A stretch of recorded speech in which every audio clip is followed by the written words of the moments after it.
আপনি দুনিয়াতে যাই অ্যাচিভ করেন না কেন, ওটা ডিফারেন্ট কেস। আপনার ডিপ্রেশনের সাথে ওর কোনো সম্পর্ক নেই।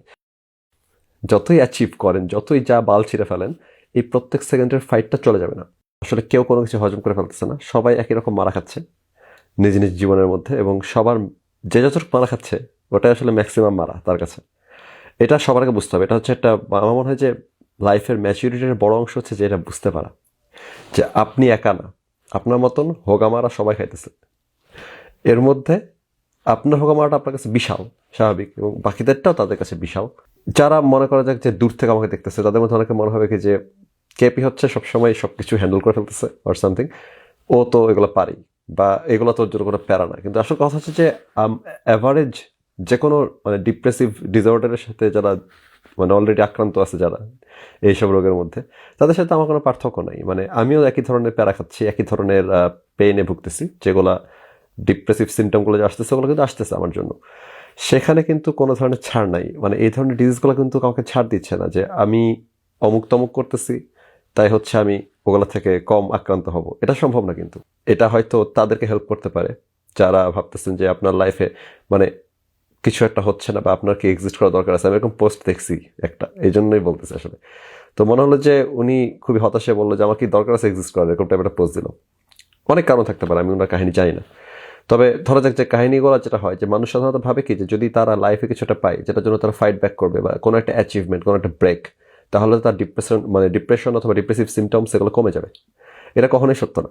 মন খারাপ আর ডিপ্রেশনের মধ্যে পার্থক্য বোঝার আমার একটা নিজস্ব টেকনিক আছে। সেটা হচ্ছে যে কোনো কিছুটা হয়েছে, ধরেন যে আপনার গার্লফ্রেন্ড আপনাকে ছেঁকা দিয়ে চলে গেছে, এখানে আপনি মন খারাপ করবেন না, দুঃখ পাবেন না? অবশ্যই পাবেন। না পাইলে আপনি বরং মানে অস্বাভাবিক। অথবা আপনি পরীক্ষায় ফেল করছেন, অথবা আপনি কোনো একটা প্রজেক্টে কাজ করতেছিলেন, সেটা পুরা ভরা ডুবিতে গেছে। আপনি ব্যাংকে কিছুটা করতে গেছিলেন, ব্যবসা বাণিজ্য বিনিয়োগ করতে গেছিলেন, গোয়া মারা খেয়ে ষাট হয়ে গেছেন।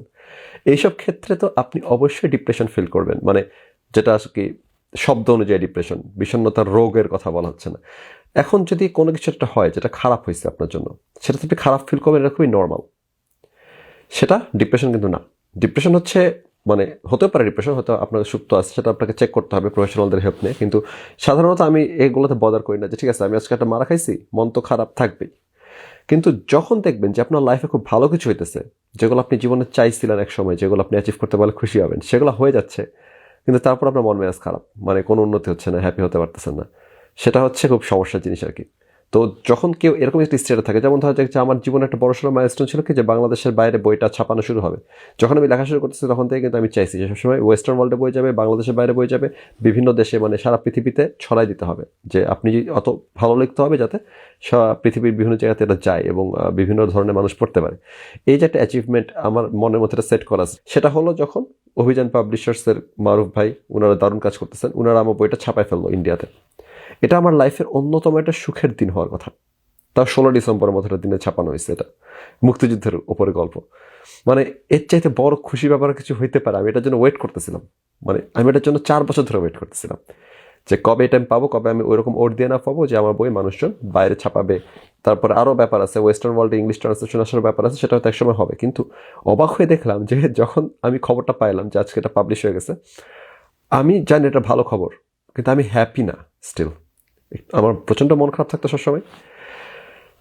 যতটুকু মন খারাপ ছিল ততটুকু মন খারাপ তখনও আছে। মানে ডিপ্রেশন হচ্ছে এরকম টাইপের একটা জিনিস, হায়ার স্টাডির জন্য আমেরিকাতে আসতে। কিন্তু আমার এটা তো প্ল্যান ছিল অনেক আগেকার, 2013-14 সাল থেকেই আমি জানি যে আমি একসময় বাইরে চলে যাব, পড়াশোনা করতে হবে। কিন্তু অবশ্যই বাইরে চলে আসাটা কঠিন, মানে খুব কঠিন না হলেও কিন্তু কঠিন কিছুটা আছে। আপনি ফেল করতে পারেন, অনেকে চেষ্টা করে হয় না। সো এই জায়গাতে এটা তো একটা আলাদা ব্যাপার ছিলই। মানে যদি শিওর শট হতো আমি জানতাম যেটা একসময় পাচ্ছি, তারপরে হচ্ছে যখন পাচ্ছি তখন অতটা ভালো লাগতেছে না, যেটা কাইন্ড অফ কেস হইতে পারে আপনার বই মানে ইন্ডিয়াতে বই যাওয়ার ঘটনাটা। কারণ ওইটা আমি জানতাম যে আমি ওর দিয়ে এনাফ, কিন্তু আমি জানতাম একসময় এটা হচ্ছে। কারণ 17 সাল থেকে আমাকে মারুফ ভাই বলছে যে এটা তো ছাপানোর জন্য আমরা কাজ করা শুরু করবো।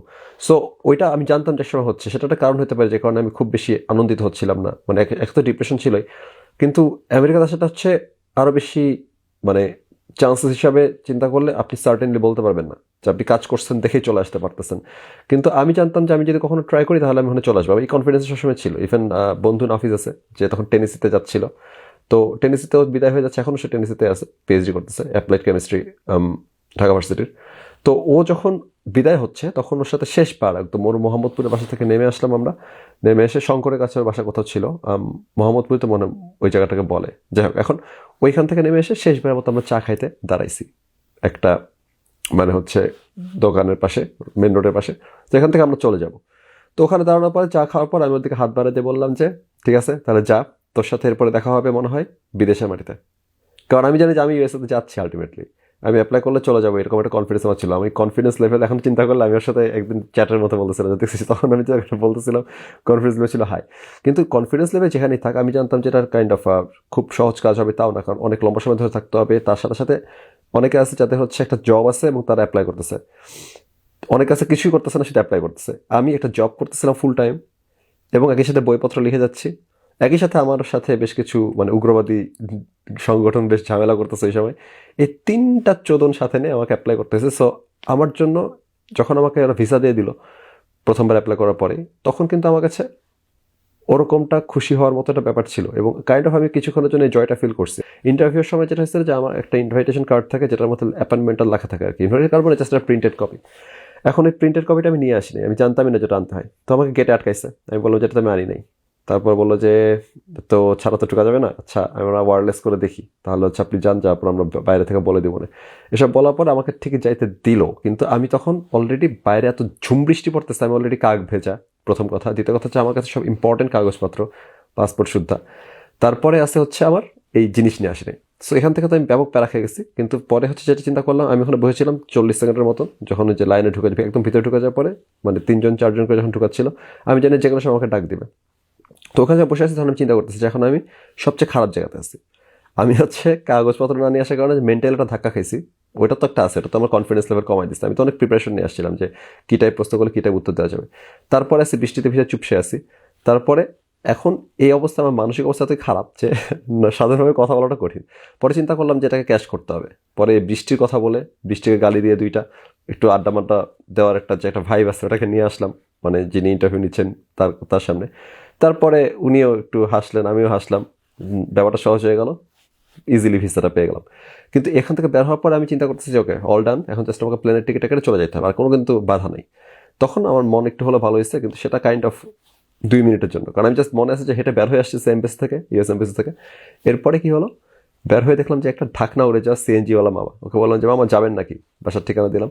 ও বললো যে যাবো, কিন্তু টাকা চাইলো প্রায় 100 টাকা বেশি চাইছে। আমি বললাম যে একে তো শালার দরজা উইরা গেছে, 100 টাকা বেশি চাইছে। ও বললো, প্রথমে জিজ্ঞাসা করছে যে মানে আমি জিজ্ঞাসা করছি যে কত নেবেন, সরি ও জিজ্ঞাসা করছে কত দিবেন। আমি বলছি যা নিবেন বলে উঠে গেছি। তারপর দেখি সে গলা কাটা ভাড়া যাচ্ছে, আমি বললাম ওকে ডান ডান ডিল। কারণ তখন আমার মন মেজাজ খুবই ভালো। এটা বাসায় সিএনজি আসার আগে আমি চিন্তা করে দেখলাম যে শালার মন মেজাজ যতটুকু ভালো ছিল ওটা নাই, মানে যে ডিপ্রেশনের যে ব্যাপারটা আছে। সো ব্যাপারটা এরকম না যে আপনি, এটা আমি এই জন্য বলতেছি যে যিনি মনে করতেছেন যে আমাকে এক্সিস্ট করা উচিত, আমি এটা অ্যাচিভ করতে পারলে ভালো হতো, ওটা অ্যাচিভ করতে পারলে ওটা হতো, আপনি দুনিয়াতে যাই অ্যাচিভ করেন না কেন ওটা ডিফারেন্ট কেস। আপনার ডিপ্রেশনের সাথে ওর কোনো সম্পর্ক নেই। আমি আমেরিকাতে আসতেছি, আমাকে ওটা খুশি করতেছে না। আমার বই হচ্ছে ইন্ডিয়া থেকে বের হচ্ছে, আমাকে ওটা খুশিতে উড়াই দিচ্ছে না, আমার ডিপ্রেশনের প্রবলেম সলভ হয়ে যাচ্ছে না, আমি তখন স্টিল সুইসাইডাল। যখন আমার বই আমেরিকা মানে ইন্ডিয়া থেকে বের হচ্ছে, যখন আমি আমেরিকা ভিসা পেয়ে গেছি, আমি তখনও সুইসাইড। এমন না যে কোনো কিছু সলভ করে না জিনিসটা এরকম করে না যে আমি ভালো একটা খবর পাইছি এখন থেকে আমার আর মরতে ইচ্ছা করতেছে না, আমি হ্যাপি। এটা হয় নাই। কিন্তু ইভেন আমি এখানে আসার পরও সুইসাইডাল ছিলাম। মানে এটার সাথে কোনো রিলেশন নেই যে আপনি ভাবতেছেন, আপনি যদি এটা ভেবে থাকেন যে আমার তো এক্সিস্ট করার কোনো দরকার নেই, আমি তো কিছু অ্যাচিভ করতে পারতেছি না, অথবা আমি তো আসলে কাজের কাজ কিছু করতে পারি নাই, এটা ভাবার কোনো দরকার নাই। যে আপনি যে কোনো একটা কাজের কাজ করে ফেললে, আজকে যদি আমি অস্কার পেয়ে যাই বা আজকে যদি আমি নোবেল পেয়ে যাই, তাহলে কি আপনার মনে হয় আমার সুইসাইডাল মানে টেন্ডেন্সি চলে যাবে বা আমার এই ডিপ্রেশন চলে যাবে? যাবে না তো। সো পয়েন্ট হচ্ছে যে আপনি এটা ভাবতেই পারবে না কখনো যে আমি হয়তো অমুক জিনিসটা পাইলে আমার মন ভালো হয়ে যাবে, অমুক জিনিসটা পাইলে হয়তো আমি ডিপ্রেশন থেকে বের হয়ে যাবো। এটা ভাবার সমস্যা হচ্ছে যে আপনার ডিপ্রেশনটা একটা কমপ্লিটলি ডিফারেন্ট প্রবলেম। যেমন ধরা যাক আমার উদাহরণ দিই, যে আমার বই বাইরে থেকে বের হচ্ছে না বা বের হবে, এটা একটা কমপ্লিটলি ডিফারেন্ট সেক্টর। আমার ডিপ্রেশন কাজ করতেছে, যেটার পিছনে অনেক কিছু থাকতে পারে, including writing, including higher study. কিন্তু যদি ওটার মধ্যে হায়ার স্টাডিতে যেতে পারতেছি কি পারতেছি না, ইন্ডিয়াতে বই বের হচ্ছে কি হচ্ছে না, ওয়েস্টার্ন ওয়ার্ল্ডে আমার বই ট্রান্সলেট হয়ে বের হচ্ছে কি হচ্ছে না, এই জিনিসগুলো যেহেতু আছে, কিন্তু তার মানেই না যে ওইটা রিলেটেড। আপনার মানে প্রচলিত ধারণা এবং প্রচলিত ফিলিংস অনুযায়ী আপনার মনে হবে যে এগুলো রিলেটেড। আমি আমেরিকা চলে যেতে পারলে আমার মানে ডিপ্রেশন একটু হলেও উন্নতি হবে, আমি হচ্ছে এখানে যেতে পারলে উন্নতি হবে। এখন লোকেশন সুইচের ব্যাপারটা ওগুলো আলাদা হিসাব, ওগুলোর কথা বাদ দিচ্ছি। কিন্তু এই কেসটা মানে আপনার যে ডিপ্রেশন সেই কেসটা কিন্তু ওটার সাথে সম্পর্কযুক্ত না। আপনি যেগুলো চান জীবনে করতে বা যেগুলো পাইলে আপনি হয়তো নিজেকে সাকসেসফুল মনে করতেন, সেগুলো পাইলেও আপনার ডিপ্রেশন কমে যাবে না। এটাই হচ্ছে ট্রিক। যে কারণে মানে এটা বলার কারণ হচ্ছে যে আমি আলাদা করে চিন্তা করতে হবে যে আমি কীভাবে ডিপ্রেশনটাকে ফাইট করব। এটা এভাবে চিন্তা করলে হবে না যে হ্যাঁ আমি তো ভিসা পেয়ে গেলে তো আমার মন ভালো হয়ে যাবে, বা বইটা তো ইন্ডিয়া থেকে বের হওয়া শুরু করছে এখন তো মন ভালো হয়ে যাবে, অথবা আমাকে হয়তো মানে 21 পদক দিচ্ছে আমার তো মন ভালো হয়ে যাবে। এগুলো তো হবে না, এগুলো কমপ্লিটলি আলাদা আলাদা বিচ্ছিন্ন ঘটনা, এবং আপনার ডিপ্রেশন আরেকটা বিচ্ছিন্ন ঘটনা। দুইটাকে এক করে ফেললে আপনি ধরা খেয়ে যেতে পারেন, কারণ আপনার দেখা যাবে যে কোনো তেমন সলিউশন পাওয়া যাচ্ছে না। সো এখানে ব্যাপার হচ্ছে যে এটা খুব ইম্পর্টেন্ট ভাবা, ওনার স্ট্যাটাস দেখে আমি বলতেছি, বাট সবার জন্য প্রযোজ্য, আমার জন্য প্রযোজ্য যে আমাকে প্রত্যেকটা সেকেন্ড ফাইট করতে হচ্ছে আপনার মতোই, বা আপনাকে প্রত্যেকটা সেকেন্ড ফাইট করতে হবে আমার মতোই। যতই অ্যাচিভ করেন, যতই যা বাল ছিঁড়ে ফেলেন, এই প্রত্যেক সেকেন্ডের ফাইটটা চলে যাবে না। যদিও আমি এখন লাকি, আমার চারপাশে কিছু মানুষ আছে যারা আমাকে হেল্প করতেছে ফাইট করতে, এটা সবসময় থাকে না এবং অনেকের মধ্যে এটা নাইও। তো আমারও ছিল না কিন্তু এরকম যে আমাকে ফাইট করার জন্য আমার ভাই সবসময় পাশে ছিল। তারপরে এখন ব্যাপার হচ্ছে যে এইখানে আমি রিসেন্টলি আমার লাইফে আরও কিছু মানুষজন আছে যারা আমাকে হেল্প করতেছে ফাইট করার জন্য। কিন্তু এই জায়গাটা ইম্পর্টেন্ট এই কারণে, যদি আমি চিন্তা করতাম যে আমার আমেরিকা ভিসা পাইলে আমার হচ্ছে ডিপ্রেশন কমে যাবে, তাহলে ফোকাস দিতাম হচ্ছে আমাকে অ্যাচিভমেন্টগুলোর দিকে ফোকাস দিতে হতো। এগুলো না পাইলে আমার ডিপ্রেশন বাড়তো, কিন্তু পাইলে ডিপ্রেশন কমতো না। এটা কিন্তু খুব ইম্পর্টেন্ট একটা পার্ট। কিন্তু আমি চেষ্টা করছি অনেকদিন ধরে আমার যেটা ডিপ্রেশন ফাইট করার নিনজা টেকনিক, সেটা হচ্ছে যে আমি আমার সাপোর্ট সিস্টেম বাড়ানোর চেষ্টা করি চারপাশে। এটা কিন্তু ডিফারেন্ট, ইরেলেভেন্ট যে হচ্ছে আমি অ্যাচিভ করতেছি কিনা কিছু। সাপোর্ট সিস্টেম বাড়ানোর চেষ্টা করি মানে হচ্ছে যে আমি চেষ্টা করি ওইসব মানুষগুলোকে আশেপাশে রাখতে, যাদের আশেপাশে থাকলে আমার মন একটু হলে ভালো থাকার চান্স আছে, অথবা আমার নিজেকে এম্পাওয়ার্ড ফিল করার চান্স আছে। তাহলে ওরা আমাকে হেল্প করতে পারবে ডিপ্রেশনের সাথে ফাইট করার জন্য। আমার আমেরিকার ভিসা আমাকে হেল্প করতে হবে না। আমি এখানে যদি কিছু সাকসেস পেয়েও যাই, হয়তো পাবো হয়তো পাবো না, এসব তো আনসার্টেনিটি থাকবে। তারপরও আমাকে সেগুলো কিন্তু ডিপ্রেশনে হেল্প করতে হবে না, আমার ক্যারিয়ারে হেল্প করতে পারবে। আমার রাইটিং ক্যারিয়ারে হেল্প করছে ইন্ডিয়ার পাবলিকেশন, আমার ইঞ্জিনিয়ারিং ক্যারিয়ারে হেল্প করতেছে আমার এখানে চলে আসা, কিন্তু আমার ডিপ্রেশনে দুইটার একটা হেল্প করতেছে না। ডিপ্রেশনে হেল্প করবে আপনাকে আপনার সাপোর্ট সিস্টেম। সাপোর্ট সিস্টেমটা মানুষ হতে পারে, মানুষ নাও হতে পারে, কিন্তু মানুষ অনেক ভালো কাজ করে। তো যদি আপনার লাইফের কেউ থাকে যে আপনাকে খুবই কাছ থেকে কেয়ার করতেছে, বা আপনার সাথে কনস্ট্যান্টলি পজিটিভলি আছে, যে কারণে আপনার ভালো লাগতেছে জিনিসটা যে হচ্ছে আপনি ডিপ্রেশন ফাইট করতে পারতেছেন, তাহলে আপনার তাদেরকে প্রায়োরিটাইজ করতে হবে এবং কনসিয়াসলি চিন্তা করতে হবে তারা আপনার সাপোর্ট সিস্টেম এবং তারা আপনার ডিপ্রেশনে ফাইট করতে হেল্প করতেছে। আপনার হয়তো একটা ব্যবসা চালু করার ইচ্ছা ছিল, ওইটা আপনাকে ডিপ্রেশন ফাইট করতে হেল্প করবে না, ওটা ডিফারেন্ট সেক্টর, ওটা আপনার বিজনেস ক্যারিয়ার। কিন্তু আপনার মেন্টাল হেলথ ক্যারিয়ারের দিকে বা মেন্টাল হেলথের সেক্টরের দিকে আপনাকে এইসব সাপোর্ট সিস্টেম হেল্প করবে, কোনো ধরনের অ্যাচিভমেন্ট হেল্প করতে হবে না কখনো। সো আমি আসলে খুবই হ্যাপি অ্যান্ড খুবই মানে গ্রেটফুল যে আমাকে এই মানুষগুলো আশেপাশে থেকে ব্যাপক হেল্প করতেছে, এবং তাদের কারণে আমি যতটুকু স্টেবল হতে পারছি সেটা তাদের কারণে, এই কারণে না যে আমি এটা পাইছি ওটা পাইছি। সো আমার এক্সিস্টেন্স, আমি এক্সিস্ট করবো কি করবো না, এটা ডিপেন্ড করে না যে আমি কি সাকসেসফুল হইলাম বা কি পাইলাম। তো এখানে ইম্পর্টেন্ট একটা ব্যাপার হচ্ছে যে অনেকের এই সাপোর্ট সিস্টেম নাই, খুবই স্বাভাবিক, আমারও ছিল না, কিন্তু আমি কিন্তু এটা বানাইছি কনসিয়াসলি। আপনিও বানানো শুরু করতে পারেন, তাহলে আপনি দেখবেন যে আজকে হয়তো আপনি ভাবতেছেন আপনি এক্সিস্ট করার কোনো দরকার নেই, কিন্তু যদি আপনি বানাইতে পারেন সাপোর্ট সিস্টেম, অথবা যদি আপনার অলরেডি আছে আপনি মনোযোগ দিচ্ছিলেন না, সেগুলো যদি আপনি মনোযোগ দিয়ে একত্র করতে পারেন, তাহলে দেখবেন যে কালকে আপনি বুঝতে পারবেন যে আপনার এক্সিস্টেন্স ক্রাইসিস কমে গেছে, আপনার মনে হচ্ছে না এরকম যে আমার এক্সিস্ট করার দরকার নেই। কালকে হয়তো না বুঝতে পারবেন, কিন্তু 3 মাস পরে দেখবেন যে কি চেঞ্জটা আসছে। সো কখনো এক্সিস্টেন্সের সাথে real life success, real life failure, বা মনে করেন যে কোনো কিছু হইতে পারে, যে আমি দেখতে সুন্দর না কেন, আমার ক্যারিয়ার ভালো হচ্ছে না কেন, আমার ব্যাংকে টাকা নাই কেন, এনিথিং হইতে পারে, ওগুলা আপনাকে প্যারা দিচ্ছে, কিন্তু ওগুলো সলভ হয়ে গেলে আপনার ডিপ্রেশন চলে যাবে না। এটা খুব ইম্পর্টেন্ট যে ওগুলো আপনার ডিপ্রেশনের কারণ হইতে পারে বা প্রভাবক হইতে পারে, কিন্তু ওগুলো সলভ হলে আপনার ডিপ্রেশন চলে যাবে না। ডিপ্রেশন চাইতে পারে শুধুমাত্র আপনার সাপোর্ট সিস্টেম যদি জায়গা মতো প্লেস করতে পারেন তাহলে, এবং উচিত হচ্ছে আমাদের সবার যে সাপোর্ট সিস্টেমগুলোকে জায়গা মতো প্লেস করার চেষ্টা করতে থাকা। মানে এটা অনেকেরই নাই, এটা নিয়ে দুঃখ পাওয়ার কিছু নাই, আপনি বানাবেন। বাইনচোদ ফ্রেন্ড যেগুলো আছে আশেপাশে ওগুলোর থেকে একটু দূরে থাকেন, আর এরকম টাইপ মানুষের সাথে মেশার চেষ্টা করেন যারা হচ্ছে লেস বাইনচোদ। আপনি বলবেন যে এরকম লোক তো কম, অবশ্যই কম, এই জন্য তারা সাপোর্ট সিস্টেম, এবং তাদেরকে খুঁজে বের করার মেন্টালিটি থাকলে আপনি একটা হোপ দেখতে পারবেন। প্রথম লাভ হচ্ছে যে আপনি মনে করবেন যে আমার একটা আশা আছে, আমি হয়তো আমার চারপাশে সাপোর্ট সিস্টেম জায়গা মতো প্লেস করতে পারবো, এবং সেটা হচ্ছে আপনাকে আপনার সুইসাইড থেকে বাঁচাবে, আপনাকে কঠিন ডিপ্রেশন থেকে বাঁচাবে। সো এই জিনিসটা যদি আমরা করতে পারি তাহলে খুব ভালো হবে, কারণ আমাকে এটাই হেল্প করতেছে, এটা আমার টেকনিক। আর মনে হলো যে ওই বিশেষ করে পোস্টটা দেখার পর মনে হলো যে এটা নিয়ে একটু কথা বলা দরকার, যে না ভাই আপনাকে কোনো ধরনের সাকসেস হেল্প করতে পারবে না।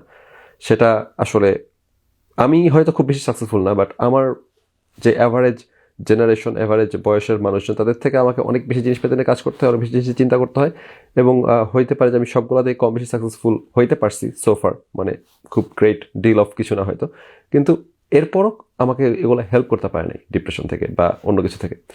সো সেটা হয়েছিল যে ঘুমতে ঘোরা পাওয়া মনে হচ্ছিল যে আমি এখন অলরেডি একটা বইয়ের প্রজেক্ট শেষ করছি, আর একটা বইয়ের প্রজেক্ট কাজ শুরু করতে যাচ্ছি, বই ঘরের সাথে কাজ করতেছি, যেটা হচ্ছে একটা খুবই এখন অ্যানাউন্স করি নাই, বাট এটা খুবই দ্রুত অ্যানাউন্স হয়ে যাবে যে আসলে কী হচ্ছে ওখানে।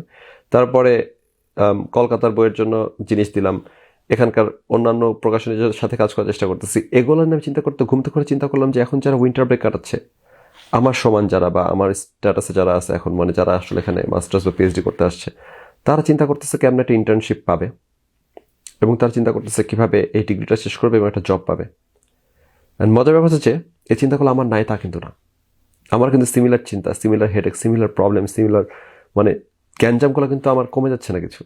On the top of that আমাকে আবার চিন্তা করতে হচ্ছে এই এতগুলো প্রজেক্ট কীভাবে করবো, এবং এগুলো আমি জানি আমাকে দুই হাতে দুইটাই সামলাইতে হবে। আমি চিন্তা করতেছিলাম যে ওকে আমার মেন্টাল প্রেশার যে কী লেভেলে আছে বাকিদের তুলনায়, সেটা আমি চিন্তা করে দেখলাম। তারপর চিন্তা করে দেখলাম যে আসলে এখান থেকে আমার একই কারণে আমার রিওয়ার্ডটা বেশি আসার কথা। যদি আমি সব কিছু সামলায় ফেলতে পারি আমি অনেক ভালো ভালো জিনিস পাবো যেগুলো ওদের চাইতেও বেশি। কিন্তু তারপরে দাঁড়াচ্ছেটা কি, সেটাকে আমাকে কোনোভাবে আমার ডিপ্রেশন হেল্প করতেছে, মানে এই মুহূর্তে আমি যে স্ট্রেসে আছি সেই স্ট্রেসটা কি কমে যাবে, বা এই স্ট্রেসের কারণে যে ধরনের ডিপ্রেসিভ সিমটমসের মধ্যে আমি পড়বো সেটা কি কমে যাবে, যাবে না। তো ভাবলাম যে তাহলে আসলে উনার এই পোস্ট যে দেখে মনে হলো যে এখানে আসলে রিলেটেড না জিনিসগুলো, যাতে রিলেটেড হচ্ছে সাপোর্ট সিস্টেম। যতই প্যারা খান কিন্তু আশেপাশে কিছু মানুষ নিয়ে চলার চেষ্টা করেন যারা আসলে আপনাকে এই প্যারার মধ্যে সার্ভাইভ করতে হেল্প করবে। তো যাই হোক, বিশাল মেন্টাল হেলথ কপ চালাম, আপাতত বিদায়। ভালো থাকবেন সবাই, আমি আবার সুন্দর মতন কাজে ফেরত যাই।